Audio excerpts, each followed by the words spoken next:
Assalamualaikum warahmatullahi wabarakatuh. Perkenalkan, nama saya Marcelo. Pada video ini saya akan menjelaskan tugas JavaScript menggunakan library jQuery. Saya langsung saja pada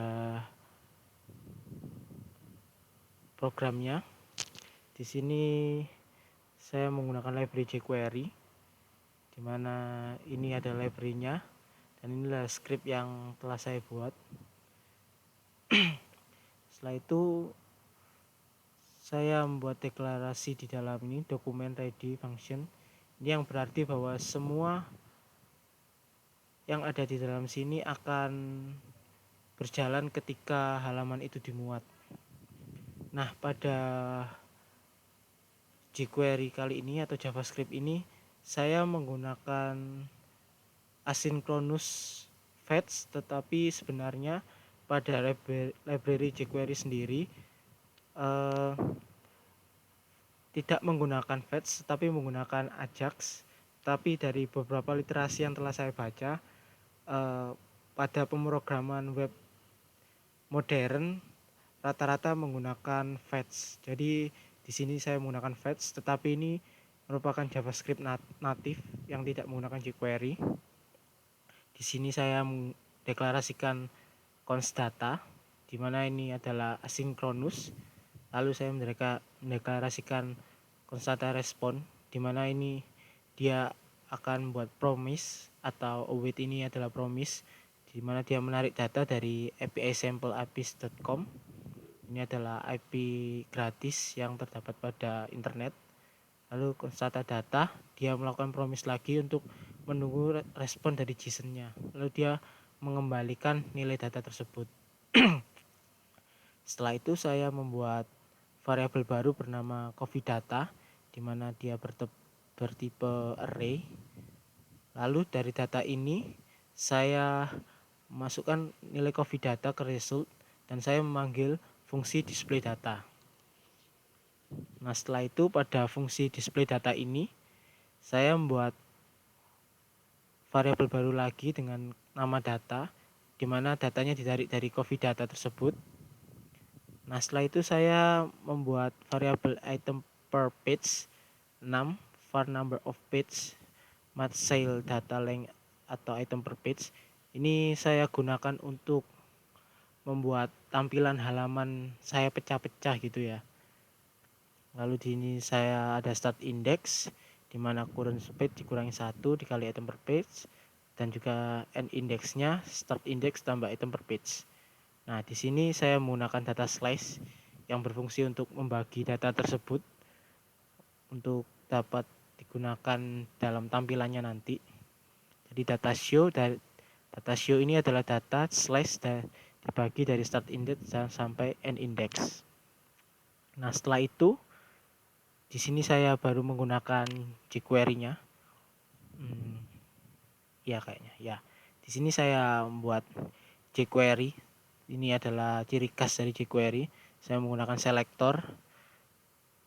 selektor ID ya. Ini karena tanda pagar. Lalu saya ada fungsi empty. Ini saya jadi ID result itu saya kosongkan. Setelah itu saya melakukan pengulangan menggunakan jQuery, di mana nilainya adalah data show itu. Lalu saya menggunakan fungsi index dan value.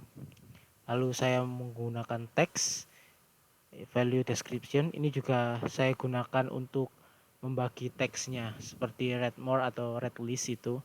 Jadi saya menggunakan slice juga. Jadi ada first half, teksnya saya bagi jadi dari indeks ke 0 sampai 100. Lalu yang second half, teksnya antara 100 sampai selanjutnya. Nah, setelah ID results itu saya kosongkan, ini saya tambahkan menggunakan append melalui fungsi jQuery. Ada append namanya untuk menambahkan HTML, CSS dan lain-lainnya.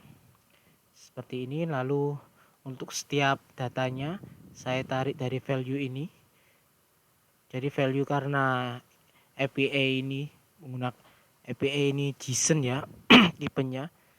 Jadi ada beberapa atributnya. Jadi dari value ini atributnya ada image, lalu title, ingredients, dan nah ini ada deskripsi ya. Ini value deskripsi ini. Nah, dimana saya bagi menggunakan first half. Ini menggunakan ID my text.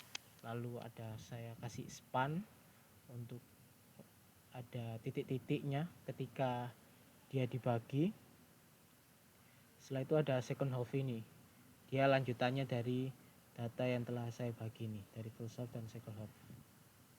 Ini fungsi untuk tampilannya nanti di pada lalu ada fungsi untuk ini read more, ini untuk mengganti my text ini isinya ini. Jadi ketika ini tombol button ini dimuat, dia akan menghasilkan fullnya, tapi jika tidak dimuat dia akan hanya menghasilkan first half ini sendiri. Oke, setelah itu ini untuk ID result ya. Nah, ini ada pagination yang saya buat tadi pada data ini. Nah, ini saya membuat paginationnya untuk menampilkannya.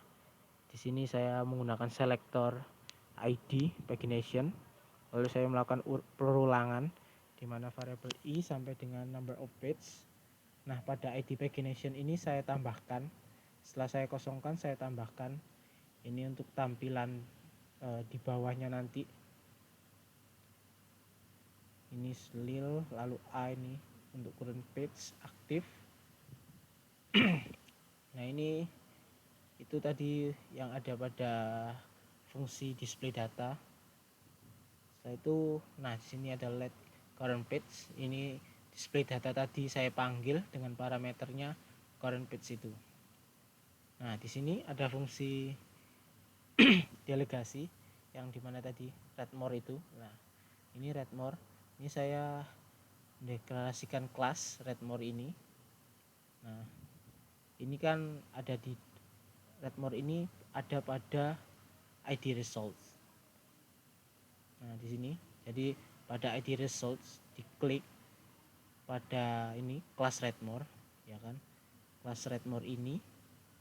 Nah, lalu ada function e ini untuk event, untuk mengatasi jika dia dipencet dia tidak memuat ke halaman lain.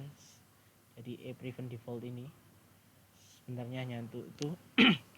Setelah itu ada disprove. Nah, jadi pada result ini pada ID my text saya mencari class dots dan more lalu toggle. Nah, ini untuk yang tadi read more nya tadi.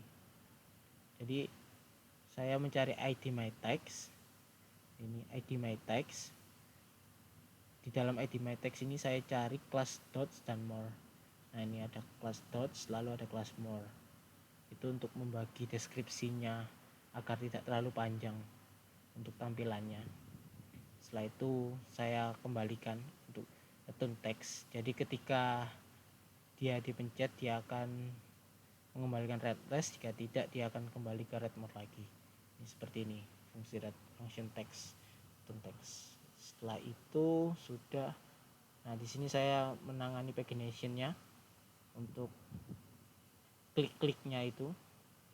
Ini saya memanggil selector pagination di mana pada class backlinks ini pada class backlink ini saya menggunakan ini tadi event untuk mengatasi tadi. Lalu current page saya integer, lalu saya display current page.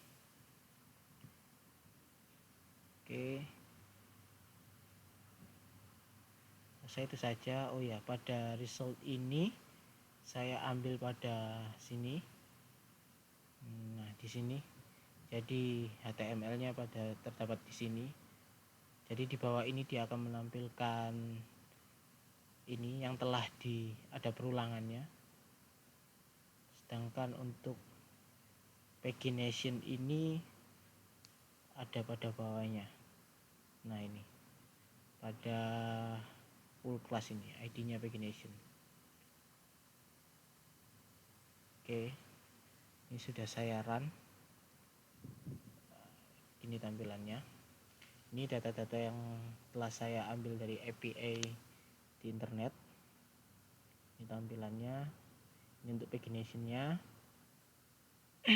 Nah, ini fungsi read more tadi untuk membagi deskripsinya jika dipencet. Nah, oke. Juga semuanya bisa ya. Nah, ini read more. Ini saya bagi menggunakan 6 ya. Walaupun datanya hanya sedikit sebenarnya. Hanya 11. Nah, ini untuk halaman berikutnya. Ini juga bisa. Jadi ini pagination, lalu ada read more, dan data-data ini diambil dari APA menggunakan fetch. Jadi cukup sekian mungkin penjelasan tugas JavaScript saya menggunakan library jQuery. Kiranya jika ada salah kata saya mohon maaf. Assalamualaikum warahmatullahi wabarakatuh.